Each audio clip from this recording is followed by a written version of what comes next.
وہ بھی صحیح حدیث، صحیح بخاری کی، صحیح مسلم کی، جس کی راویہ کون ہے؟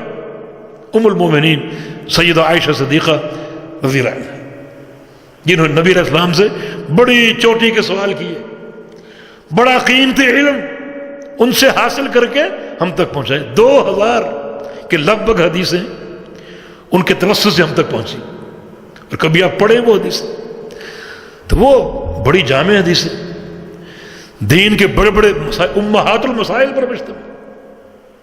اس لیے تو ان کا ایک شاگرد امام مسروق رحمہ اللہ، جو ان سے بڑی حدیثیں روایت کرتے، کبھی آتے حدیثیں سنتے، پھر جا کر اپنے شاگردوں کو بیان کرتے، تو یہ نہ کہتے عن عائشہ کہ عائشہ سے مروی، یہ نہ کہتے، بلکہ فرماتے حدثتنی الصادقہ، یہ حدیث مجھے کس نے سنائی؟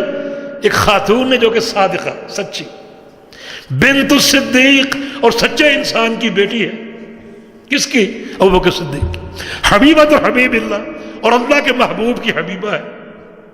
اللہ کا محبوب کون ہے؟ محمد الرسول اللہ صلی اللہ علیہ وسلم، ان کی حبیبہ ہے یہ بات ہوا میں نہیں کی، یہ اللہ کے پیغمبر کا فرمان ہے۔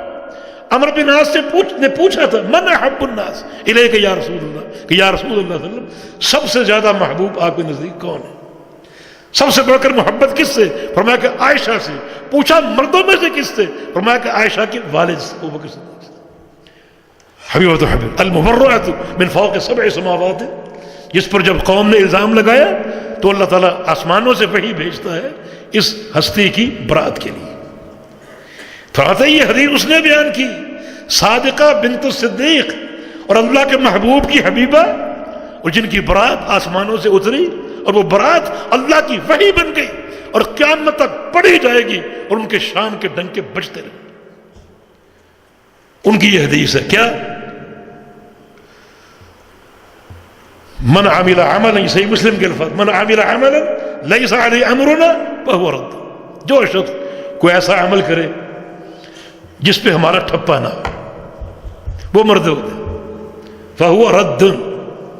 علماء بیٹھے، ہوا کی ضمیر اس کے دو مرجع ہو سکتے، من بھی ہو سکتا ہے اور عمل بھی ہو سکتا ہے۔ اگر من ہو تو مانا وہ عمل کرنے والا مردود ہے، اور اگر عمل ہو تو مانا وہ عمل مردود ہے۔ مانا جو شخص کو نیا عمل جاری کرے،